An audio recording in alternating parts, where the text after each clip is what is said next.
ناظرین کرام، نظر بد کے بارے میں کہا جاتا ہے کہ بری نظر انسان کو قبر تک پہنچا دیتی ہے۔ کیا یہ بات درست ہے؟ آج ہم اس کے مختلف پہلوؤں کا جائزہ لیں گے، لہٰذا میری آپ سے درخواست ہے کہ اس ویڈیو کو مکمل دیکھیے گا۔ حضور نبی کریم صلی اللہ علیہ وسلم نے فرمایا، العین الحق، نظر برحق ہے۔ اور ایک اور جگہ نبی کریم صلی اللہ علیہ وسلم نے فرمایا، بری نظر اونٹ کو دیگچی تک اور انسان کو قبر تک پہنچا دیتی ہے۔ ایک دفعہ ایک صحابی غسل کر رہے تھے۔ دوسرے صحابی نے کہا، ایسا خوبصورت جسم میں نے نہیں دیکھا۔ وہ صحابی گر گئے۔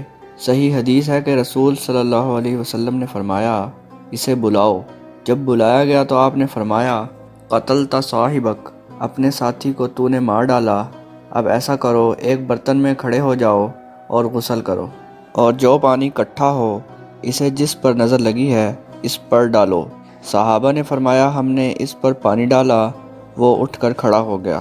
ناظرین کرام، قرآن کی ایک تفسیر میں بیان کیا گیا ہے کہ جب حضرت یوسف علیہ السلام کے 10 بھائی مصر کی طرف روانہ ہونے لگے تو ان کے والد یعنی حضرت یعقوب علیہ السلام نے ایک نصیحت میں فرمایا، میرے بیٹے جب ادھر جائیں تو اکٹھے مت داخل ہوں، کوئی ادھر سے تو کوئی ادھر سے داخل ہوں، کیونکہ جب 10 جوان ایک ساتھ داخل ہوں گے تو کسی نہ کسی کی نظر لگنے کا اندیشہ ہے۔